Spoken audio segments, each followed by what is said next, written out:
ஆதி Bharathi serial நாளைக்கு ஒரு வேறு லெவல் எபிசோடு வந்திருக்கு. சாரதாவையும் ஸ்வேதாவையும் ஆதி வெளுத்தெடுத்துட்டாப்புல. பாரதிக்காக மிஸ் பண்ணாமல் ஃபுல் வீடியோ கேளுங்க. அதுக்கு முன்னாடி வீடியோ பிடிச்சிக்கலாம் லைக் பண்ணிட்டு பார்த்து சப்போர்ட் பண்ணுங்கள் ஃப்ரெண்ட்ஸ். பாரதி வந்து அதிகாரிக்கிட்ட கேட்டுக்கிட்டு இருக்காங்க. சார் தயவு செஞ்சு என் ஹஸ்பண்ட் வந்துடுவாங்க, அது வரைக்கும் நீங்கள் கொஞ்சம் வந்து பொறுமையாக இருங்க சார் அப்படின்னா. உங்களுக்காகலாம் பொறுமையாக இருக்குங்கிற அவசியம் கிடையாது அப்படின்னு சொல்லிட்டு கரெக்டாக வந்து ஸ்வேதா உள்ளே என்ட்ரி ஆகணும். ஆமாம், எதுக்கு இவ்வளோலாம் இன்னும் உட்கார வச்சுருக்கீங்க சார், நீங்கள் வந்து இவ்வளோலாம் உள்ளே தூக்கி போடலையா அப்படின்னு கேட்குறப்ப, ஆமாம் இவங்க ஹஸ்பண்ட் வரேன்னு சொல்லியிருந்தாங்க, இப்போ வரைக்கும் வரவே இல்லை, அடுத்த நடவடிக்கை அதுதான் எடுக்க போகிறோம் அப்படின்னு சொன்னோன்னே சரி அப்படின்னு பேசிகிட்டு இருக்கப்ப கரெக்டாக வந்து ஃபோன் வருது. ஃபோனை பார்த்தோன்னே என்ன நம்மளோட பெரிய அதிகாரி கூப்பிட்றாரு. சொல்லுங்கள் சார் அப்படின்னு சொன்னப்போ, ஆமாம் இப்போ பாரதின்னு ஒரு பொண்ணை விசாரிச்சுக்கிட்டு இருக்கியா அப்படின்னோன்னே, ஆமாங்கய்யா அவள் வந்து பணத்தை எடுத்துட்டா, அதனால் வந்து உள்ளே தூக்கி போடலான்ட்டு இருக்கோம் அப்படின்னோடனே, நீ எப்போ பார்த்தாலும் இதே வேலையை பண்ணிக்கிட்டு தெரியுற, இங்கே ஆல்ரெடி அந்த கேஸில் வந்து சரண்டர் ஆகிட்டாங்க 2 பேர், அதை முதல்ல புரிஞ்சுக்க.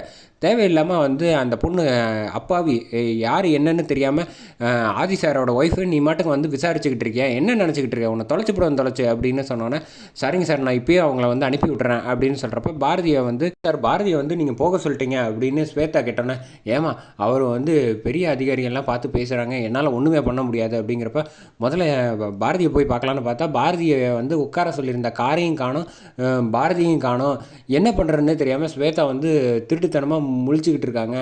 என்னம்மா உன்னோட சேர்ந்து என் வேலைக்கே உழவ வச்சுருவா போல், போமா முதல்ல அப்படின்னு ஸ்வேதாவை அங்கேருந்து அனுப்பி விட்றாங்க.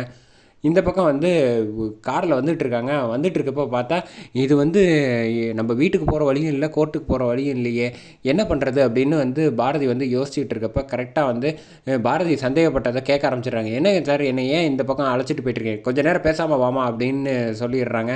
இல்லை நான் வந்து என் ஹஸ்பண்டுக்கு இந்த விஷயம்லாம் தெரிஞ்சுன்னா தொலைச்சி போடுவாங்க, என்ன நினச்சிக்கிட்டு இருக்கீங்க அப்படிங்கிறப்ப, ஏமா இதுக்கு மேலே பேசணுன்னு வச்சுக்கோ, என் கையில் பற்றியா என்ன பொருள் இருக்குன்னு பார்த்து ஜாக்கிரதையாரு அப்படின்னோடனே, என்ன பேசுகிறேன்னு தெரியாமல் எனக்கு வந்து சொல்லியிருக்காங்க அந்த இடத்துல இறக்கி விட சொல்லி, அங்கே இறக்கி விட்டுறேன் நீ மாட்டுங்க, அதுக்கப்புறம் உங்கள் வீட்டுக்கு கிளம்பி போயிட்டேரு அப்படின்னு சொன்னோன்னே, என்ன நடு ரோட்டில் இறக்கி விட்டுட்டு வீட்டுக்கு போங்கங்கிறாங்களே, ஒன்றுமே புரியாமல் பாரதி முடிச்சுட்டு இருக்கப்ப, எதுவாக இருந்தாலும் அங்கே நிற்கிறார்களா அவர்கிட்ட கேளு அப்படின்னு சொன்னப்போ பின்னாடி வந்து காக்கி சட்டையோட வந்து செம்ம மாதம் நம்ம ஆதி நிற்கிறாப்புல. அது தெரியாமல் பாரதி வந்து இந்த பக்கம் வந்து, என்ன நினச்சிக்கிட்டு இருக்கீங்க சார், என்னை ஒழுங்காக வீட்டில் கொண்டு போய் விடுங்க, என் ஹஸ்பண்ட் வந்து எவ்வளோ பெரிய ஆள் தெரியுமா, அவர் வந்து இந்த மாதிரி என்னை வந்து இப்படி வம்புழுக்கிறேன்னு தெரிஞ்சிச்சுன்னா உங்களை அடிச்சு போடுவார், அப்படி பார்த்து ஜாக்கிரதையாக பேசுங்க அப்படிங்கிறப்ப திரும்புகிறாப்புல. ஆதி கூலிங் கிளாஸோடு இருந்தோன்னா ஆதியை போட்டு வந்து செல்லமாக 4 அடி அடிக்கிறாங்க. அதுக்கப்புறமேட்டுக்கு தலையால் 2 பேரும் இடிச்சுக்கிறாங்க. செம க்யூட்டாக இருந்துச்சுன்னே சொல்லலாம். அதுக்கப்புறமேட்டுக்கு என்ன ஆதி ஒரு நிமிஷம் நான் பயந்தே போயிட்டேன், நீங்கள் என்னடானா இப்படிக்கு என்ன கிண்டல் பண்ணிக்கிட்டு இருக்கீங்க அப்படின்னா, அது ஒன்றும் இல்லை பாரதி, காலையிலேருந்து நீங்கள் ரொம்ப டென்ஷனாக இருந்தீங்களா, அதனால தான் வந்து எதுவும் சொல்ல. ஆமாம் என்னை வந்து நீங்கள் அங்கே தானே அழைச்சிட்டு போவாங்கன்னு நான் நினச்சேன், கடைசியில் பார்த்தா வந்து நான் வீட்டுக்கு அழைச்சிட்டு போகலாம் அப்படின்னு சொல்லிட்டாங்க, நீங்கள் என்னடானா இந்த ட்ரெஸ்ஸில் நிற்கிறீங்க, என்ன நடக்குது அப்படின்னா, அதாவது பாரதி உங்கள் மேலே தப்பே இல்லைன்னு நிரூபித்தாச்சு. அப்படியா என்ன நடந்துச்சு எனக்கு சொல்லுங்களேன் அப்படின்னா, அது எதுக்கு இப்போ அப்படிங்கிறப்ப, இல்லை நீங்கள் சொல்லுங்கள் அப்படின்னு சொன்னதுக்கப்புறம் நடந்த எல்லா விஷயத்தையும் சொன்னதுக்கப்புறம் பாரதி வந்து, ஸ்வேதா தான் எல்லாத்துக்கும் காரணமா, ஆமாம் இது தெரிஞ்ச விஷயம் தானே, வாங்க வீட்டுக்கு போகலாம், எதுவாக இருந்தாலும் அங்கே நம்ம டீல் பண்ணிக்கலாம் அப்படின்னு சொல்லிட்டு இங்கே பாரதியை வந்து அழைச்சிட்டு வராங்க வீட்டுக்கு.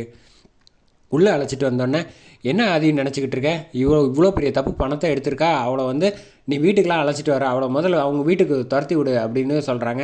பாரதி வந்து பசிக்குதுல பாரதி, நம்ம சாப்பிடவே இல்லைல்ல தமிழ், அம்மாவும் வந்தாச்சு நம்ம சாப்பிடுவோமா அப்படின்னு சொல்லிட்டு 3 பேருமே யார் பேசுகிறதையும் கண்டுக்கல. ஸ்வேதா வந்து என்ன பண்ணுறதுன்னு தெரியாமல் முழிச்சிட்டு இருக்கப்ப இங்கே சாரதா வந்து கேட்குறாங்க, சித்தி கேட்குறாங்க பதிலே சொல்ல மாட்டியா அப்படிங்கிறப்ப ஆதி வந்து நக்கலா, ஓ நீங்கள் எல்லோரும் இங்கே தான் இருக்கீங்களா, எங்கள் கண்ணுக்கு தெரியவே இல்லை அதான் அப்படின்னு சொன்னோன்னே, என்ன ஆதி அப்போ எனக்கு இவ்வளோ தான் மரியாதை கொடுப்பியா, அம்மா தேவையில்லாத பேசுகிற வேலையெல்லாம் வச்சுக்காத அப்படிங்கிறப்ப, இப்போ என்ன உங்களுக்கு பதில் தானே சொல்லணும், என்ன பாரதி பதில் சொல்லிடலாமா அப்படிங்கிறப்ப, வேணாம் சேச்சே நானே பதில் சொல்கிறேன் அப்படின்ட்டு பதில் சொல்ல ஆரம்பிக்கிறாங்க. ஒரு ஊரில் ஒரு ராஜா இருந்தாராம் அப்படின்ட்டு, ஓ ராஜா கதையாமா சூப்பர் சூப்பர் அப்படிங்கிறப்ப பக்கத்தில் அறிவுலேருந்து எல்லோரும் இருக்காங்க. செம நோஸ் கட்டு கொடுக்குறாங்க பாரதி.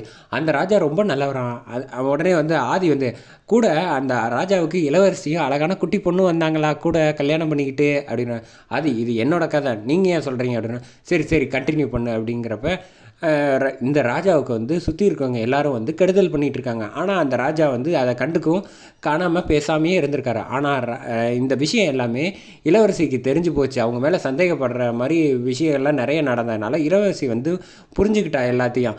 அதனால் அந்த 4 ஓநாயங்களும் வந்து திட்டம் போட்டுக்கிட்டு இருந்துச்சான். அந்த திட்டம் போட்டுக்கிட்டு இருக்கிறத வந்து ராணி கூட இருக்கிறதுனால தானே ராஜா வந்து எதுவும் பண்ண முடியல. அந்த இளவரசி மேலே பழியை போட்டு பணத்திருடுனான்னு பழியை போட்டுட்டா அதுக்கு அதுக்கப்புறமேட்டுக்கு ராஜாவை வந்து வழிக்கு கொண்டு வரலான்னு செயல்படுத்தி பார்த்தாங்களாம். ஆனால் என்ன இதை ரொம்ப ஓவராக பேசிகிட்டு இருக்க அப்படின்னு ஸ்வேதா கேட்டேனே. என்ன கதை சொன்னால் உங்களுக்கு எல்லாருக்கும் குத்துதா? அதுக்கு நான் ஒன்றும் பண்ண முடியாது, இது கதை தானே அப்படின்னு சொல்லிட்டு பாரதி மறுபடியும் பேசுகிறாங்க. இங்கே பாருங்கள், சாரதா வந்து பேசுகிறேன், என்ன அவள் பேச விட்டுக்கிட்டு நீ வேடிக்கை பார்த்துட்டு இருக்கியா? அம்மா அவங்களாவது பேசுகிறாங்க. ஸோ முதல்ல இந்த மாதிரி சின்ன பிள்ளைத்தனமாக வந்து பாரதி வந்து இதே மாதிரியே நடந்துகிட்டு இருப்பான்னு நினைக்காதீங்க. இதுக்கப்புறம் வேறு மாதிரி நான் டீல் பண்ணுவேன், பார்த்து ஜாக்கிரதையாக இருந்துக்கன்னு மிரட்டிட்டு போகிறாங்க சாரதாவையும் சேர்த்து. பாரதி இதெல்லாம் ரொம்ப ஓவராக பண்ணிக்கிட்டு இருக்கா, நீ ஆதி எதுவும் தட்டி கேட்க மாட்டியான்னு பாரதியாவது ரொம்ப சாஃப்டாக சொல்லிகிட்டு இருக்கா. நான் பதில் சொன்னேன்னு வச்சுக்கோங்களேன், வேறு மாதிரி சொல்லுவேன். அது எப்படி சொல்லுவேன்னு உங்களால் எதிர்பார்க்கவே முடியாத லெவலுக்கு உங்கள் எல்லாருக்கும் சொல்லிட்டேன். இனிமேல் பாரதி மேலே சின்ன பிள்ளைத்தனமாக வந்து இந்த மாதிரி காசை எடுக்கிறா அது எடுக்கிறான்னு பழிய போட்டுக்கிட்டு இருக்கிறத பார்த்தீங்க.